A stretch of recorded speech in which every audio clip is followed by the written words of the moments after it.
just in case there was a delay. So, once in a while, I will engage in conversation those who post negative comments. And I did a video the other day about that. And I got another one. The video that I did entitled My Religious Exemption Submission has received a lot of views. And most of them have been positive. Most of the comments have been positive. They were able to get their religious exemption because of that. And but then I do get the occasional not positive comment, and so if I can, I will engage those. And anyway, this conversation, I thought it would be important to highlight how we can discuss these things with individuals, and maybe also help keep on target with what the original conversation is. Because so many conversations devolve into peripherals, and before you know it, you're not talking about the very point of contention that was brought up initially. So anyway, my religious exemption, just as a recap, was based upon the fact that abortive fetal cell lines were used. Sorry, guys, got a mustache hair that's decided to go awry. Abortive fetal tissue that was utilized in the development phase of the vaccines. Anyway, I also said in that the Bible makes it very clear that abortion is wrong. There's express commandments against that.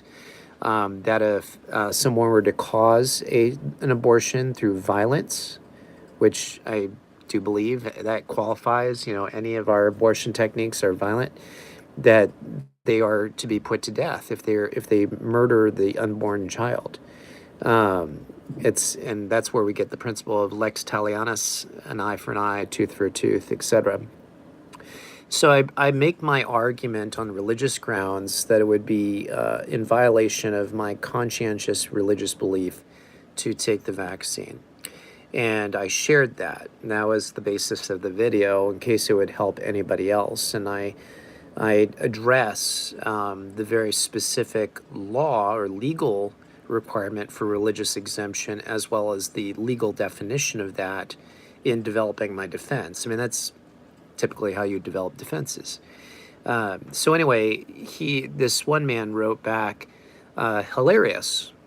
Whoever thought that Jesus could be used in this manner? So being that this was a rather vague statement, I asked for clarification. So I responded, appreciate your comment. Tell me, how is Jesus being used? If you are more specific, I'll be happy to address your comment. And then he wrote back, well, it's quite simple. Do you go to a doctor for anything, or is your health care based on Jesus?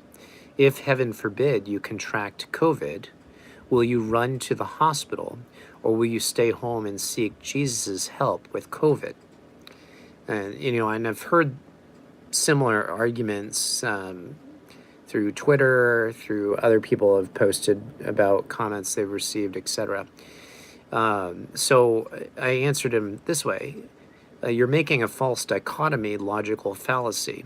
Either, one, you get the vaccine, or two, you are just relying on prayers for a cure. And then I said, the body of scientific literature on safe and effective treatments for COVID is substantial, as are preventative methods, steps, health practices, etc. I am operating on, based upon CDC numbers of confirmed cases, which are vastly underreported, that at my age group, I am 99.8% unlikely to suffer any significant long-term effects as an unvaccinated individual. Furthermore, having had COVID, I have natural immunity, which is proven highly effective in numerous studies. Furthermore, risk versus relative risk are different parameters. And so, for example, they'll say that vaccinated are, I saw one stat, 20 times more likely to end up in the hospital or adverse events.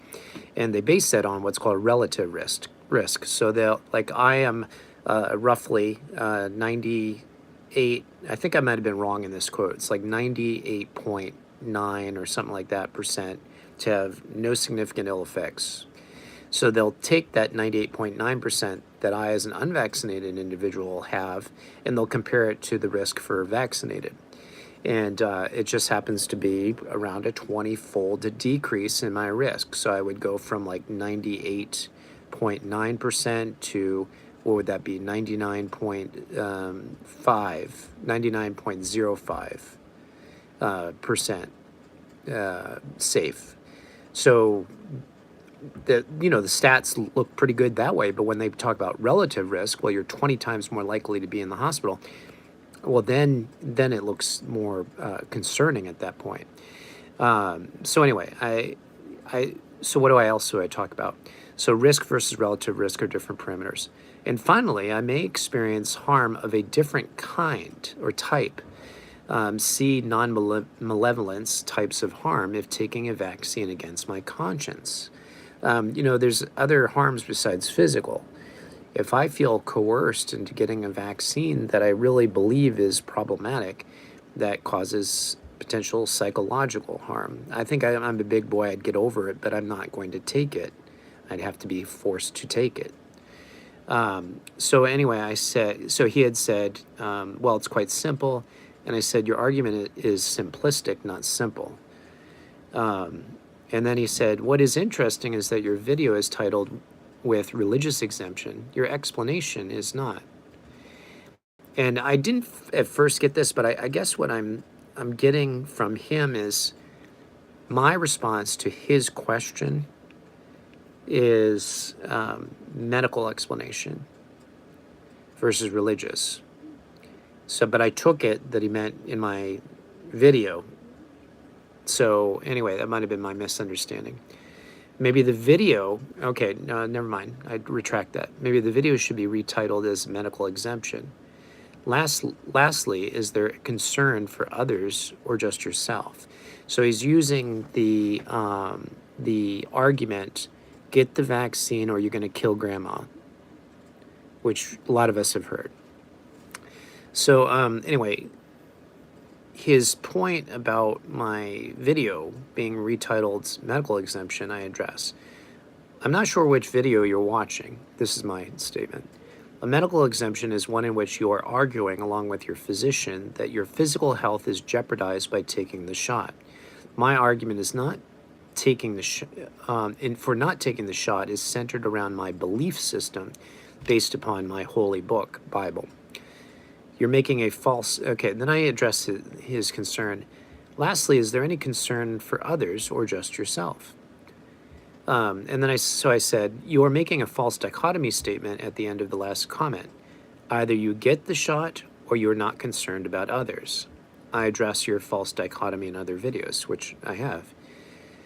And then he said, I understand your argument surrounds the Bible, which is why I made my comment. I highly doubt Jesus thought that he would be used as a tool in this way. I'm not using Jesus as a tool. And in fact, if Jesus is both my Savior and my Lord, I have a responsibility to order my life according to his word. And so if ordering my life according to his word gives me a conscious decision that it would be wrong to support an industry that makes medicines on the backs of abortive fetal tissue, then I believe very strongly I'm following my Lord. So and then he goes on to say 5.5 million deaths worldwide mean quite a few people. Okay, I'm sorry. He said first, you had COVID, you survived. 5.5 million deaths worldwide mean quite a few people didn't. Lucky you, and it sucks to be them, right? So again, he's assuming somehow my unvaccinated status has contributed to their deaths. No. So first of all, the blame goes with the people who released this virus. Okay? That's where it starts. And then it also starts with policy decision-making, some with good intentions, some without good intention, that created vectors of transmission that probably could have been prevented. It also was putting all our eggs in one basket, vilifying pharmaceuticals that were either being repurposed or developed that could mitigate the negative effects of this disease, rather than putting all our eggs in one basket with the vaccines. So anyway, let's go back to his statement. 5.5 million deaths worldwide. One of the things that the CDC has been asked about is revisiting the claim that I think we're over 800,000 deaths right now in the United States. Revisiting the claim that all those deaths were actually COVID related, or did the person just have incidental COVID? And according to the CDC director, she was going to have to she was developing, those were being developed as numbers.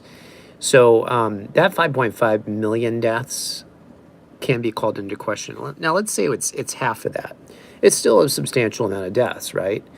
So 5.5 million people died worldwide, so they didn't get a chance to survive. Is that on me personally, or on the unvaccinated personally? Well, no. Lucky you, and it sucks to be them, right? No, it's not how I feel. You're putting words and ascribing feelings upon me that I don't have. I'm not happy about that. I know people who died from it. I have a friend who's still struggling with the after effects of it. I have a friend whose wife, who I've not got a chance to meet because I hadn't seen him in a long time. His wife's in the ICU because of it. But I also know that they personally engage in lifestyle choices that make them unhealthy. But I don't relish in that. I hope and I pray for a full recovery, and he and his wife need prayer. So I don't think it sucks for them, with a snarky attitude, as this man's alluding to. Then I go on to say, you are making judgments on a very narrow set of data, a lack of understanding about Jesus' self-proclaimed relationship to the written word, and again resorting to the false dichotomy argument. I appreciate your comments. Just do a bit more research and think about the logical fallacies you're utilizing in your argumentation. Take care. And I meant to end it there because, frankly, I don't always have time to respond to everybody. But this conversation was so interesting that I thought I would, respond to his last point. He says, I can understand the dismissal. I mean, it is easier to do that and proclaim someone as not understanding from outside your community. So what am I saying that he's not understanding? I said, pay attention to his logical fallacies, okay? That he doesn't understand, apparently, from what I'm telling, the relationship that Jesus has to the written word. The Bible tells us very clearly he is the Word made flesh who dwelt among us. So anyway, he goes, however, being raised as Christian during my youth, I understand much more than you give me credit for, and if you accuse me of judgment, well, right back at you. What am I judging him on? His use of logical fallacies. That's and not understanding Jesus' relationship to the Word based on his comments. So I'm judging his comments, and that's all I've got to judge. And also, just because you're raised as a Christian doesn't mean you are a Christian. God doesn't have any grandchildren. In other words, we are either his children or we're not his children. We don't get to be father or grandfathered in because our parents had a faith. That's a direct relationship, direct transaction, if you will, between us and God, where we lay our sinfulness before Christ, and his blood covers that sin. I know not everybody listens to me agrees with that, but anyway, that's just what the Bible teaches. Okay, so while inside your community, you can make your arguments. For those of us outside your community, the use of Jesus is merely yet another manipulation of your faith to suit the intended goal you have. No vaccine. No, and you're wrong about that. I didn't go into this saying I'm not getting the vaccine. When Trump started talking about the vaccine, the first thing that caught my attention was the rapidness of the vaccine. And it was very concerning how fast they were going to roll this out with without long-term data.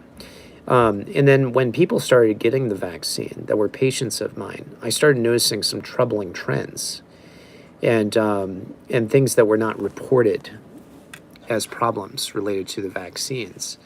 And then I got my first doctor diagnosed vaccine injury, Guillain-Barré, and that guy was bitter over getting the shot, but he wasn't the only one. It wasn't just one. It was a lot of patients having symptoms, significant, sometimes cardiac.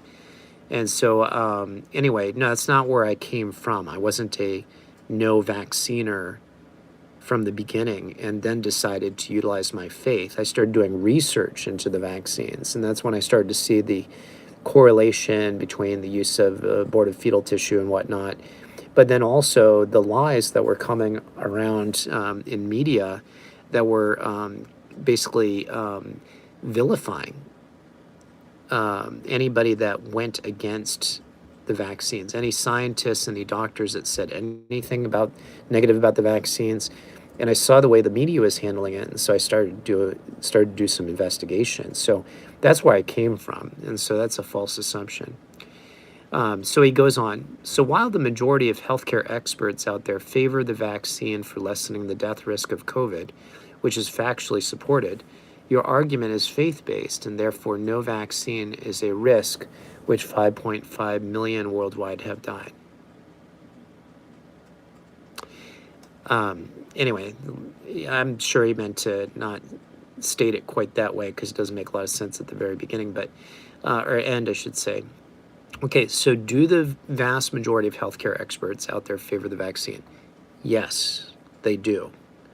And some of that comes from organizations like the AMA, which has said, look, 96% of our doctors are vaccinated. And so you have an organization with as much influence as the AMA, and still, for many, a well-respected voice.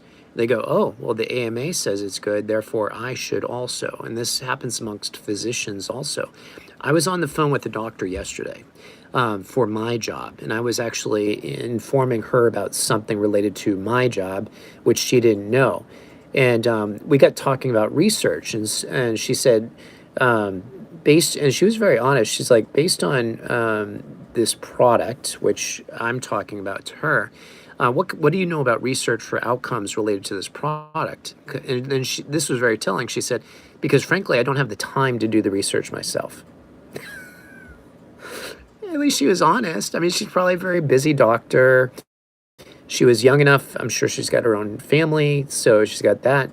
And so, yeah, I'll tell you, the vast majority of healthcare workers across the board will go to their professional organizations and they'll see what their professional organization endorses, and then that'll be the end of the discussion. That's it for them. And so the AMA takes so there's over 1 million physicians in the United States. Of those that actually belong to the AMA, there's about 150,000 active AMA members who are active physicians.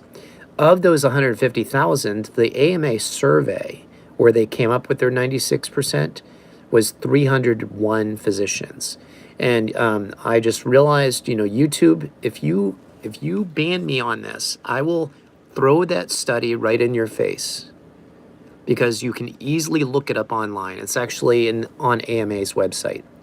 You can easily look that up online. So don't even try to take this video off for that particular reason, because I've got the study on my computer. So anyway, so they look at studies like that and they go, oh, the AMA says 96% of physicians are vaccinated. That 96% was taken of a sample of 301 physicians out of 150,000 members, out of a true population of over 1 million active physicians in the United States. Yeah, how do you like that data? All right. And there's other studies like that. But anyway, your argument is faith-based. Yes, I make that very clear in my video. My argument is faith-based. So I'm not saying I'm at less risk of going to the hospital because I lack the vaccine. I recognize that my risk factor is relatively higher. Yes, you're right. I also recognize that since I had COVID, my relative risk factor is significantly lower. And I recognize also that most people in the world have been exposed to COVID at this point. Okay, let's continue. If a vaccinated person gets COVID, they are rarely hospitalized. Not according to the data. The data is looking worse and worse for the vaccinated. One recent CDC study was showing that vaccinated hospitalizations was approaching that of unvaccinated. So not rarely. Oh, they get sick, but the symptoms are mild and they just follow protocols and isolate and quarantine. That's not correct. That's not factual. I get regular live data on hospital admissions from the hospital system I work for. And there are quite a few patients that go through there that are on vents that have had the vaccinated. And they've considered fully vaccinated 2 vaccines. They don't distinguish between boosters or not. So this is factually incorrect statement. If an unvaccinated person gets sick, then they run their little bum to the hospital, take up a bed, and ask for anything to save their life. Anybody feeling sick is going to do that. So if a person who is severely obese because of lifestyle choices gets a heart attack, they're going to run their little bum to the hospital to get treated to save their life, even though they've done something stupid, which has allowed them to get themselves to get fat to the point where it put a strain on their heart. Everybody makes mistakes in terms of their personal health that leads to the need for health care at some point in their life. Very rarely is somebody going to live a pure, clean life for all their life. No smoking, no drinking, keeping their body weight good, exercising regularly, getting plenty of sunshine, getting plenty of sleep, you name it. So yeah, anybody, including the vaccinated that are in the hospital right now, and some of them on vents, are going to run their little bum to the hospital when they've got significant symptoms. And they're going to take up a bed, which is what hospitals are for. They are less concerned with what the doctors place in their bodies at that point. I will grant you that some, in the moment of being saved, may say, "Just give it to me." That happens. If they live, well, God's will, right? Yes. If God's in control, then yeah, God's will. Okay. If they die, well, God's will, right? Yeah. If they die, God's will. Okay. At least you're theologically accurate on that. Who knew that God's will, TM, I don't know what that means, can be used for so many things? Okay, so here's a distinction between what ought and what is. The what ought, what is. So what I'm saying is I ought, as a Christian, to not take the vaccine. If I happen to get COVID severely and I die, that is something that both is, and according to God's sovereignty, it ought to have happened because it was in His timing. But I have responsibility to do what I ought to do. And according to my convictions, I ought not to take a vaccine that is, 1, tested on aborted fetal tissue, and 2, violates my conscience, especially when it comes to things like concern over how potentially unsafe a medicine might be. I said potentially, YouTube. So anyway, the facts are that people which are unvaccinated are placing the healthcare system through huge burdens which are impacting their neighbors. Not necessarily the case. In fact, yes, while we do know that there's a increase and possibility of being hospitalized because you're unvaccinated.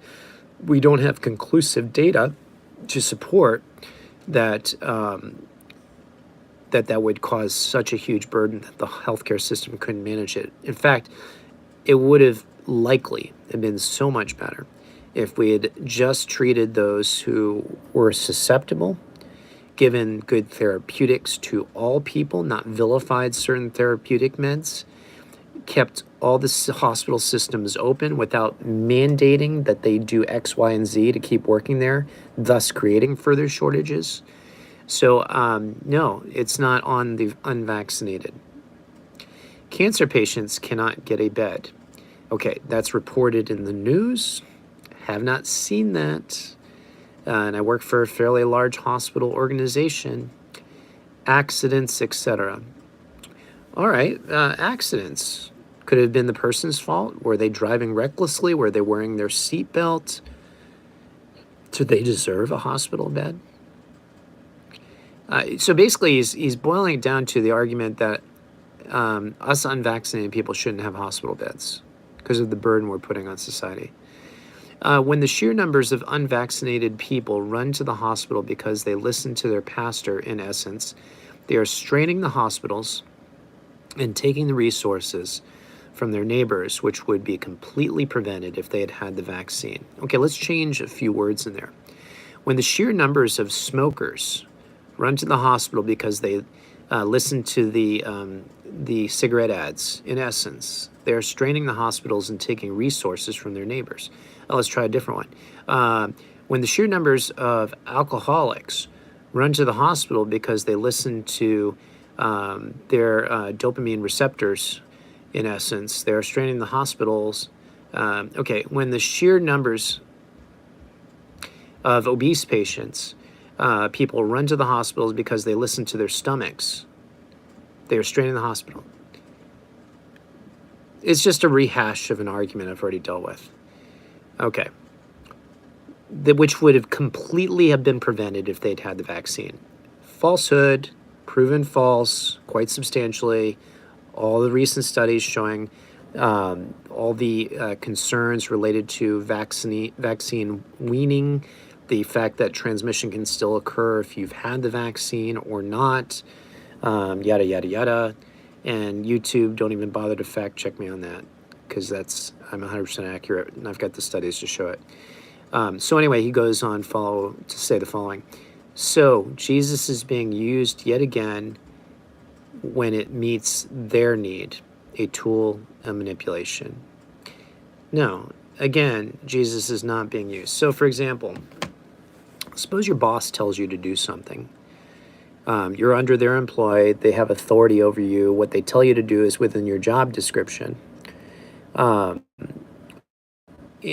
you do that thing, and then somebody else sees what you're doing and says, oh, you shouldn't be doing that, and they're an authority. You could then say to them, well, my boss told me that I had to do this thing. And they check with that boss, and lo and behold, they're right, and you're protected. You're not in trouble anymore. Did I use my boss in that case? No, I used my boss's words to my benefit because he told me to do something. He gave me a direct order. In this case, I believe that God gave me a direct order. You may dispute that. There's a lot of Christians that believe biblically that we should take the vaccine. I think they're wrong. I've seen the arguments, even some people that have been significant in my life. I've seen their arguments. I disagree with them strongly. I think that they're short-sighted. The whole argument of beneficence, just do unto others as you'd have them do unto you, so take the shot. I'm addressing in my my medical mandate ethics course. This argumentation is simplistic. It continues to miss the mark. It's typical.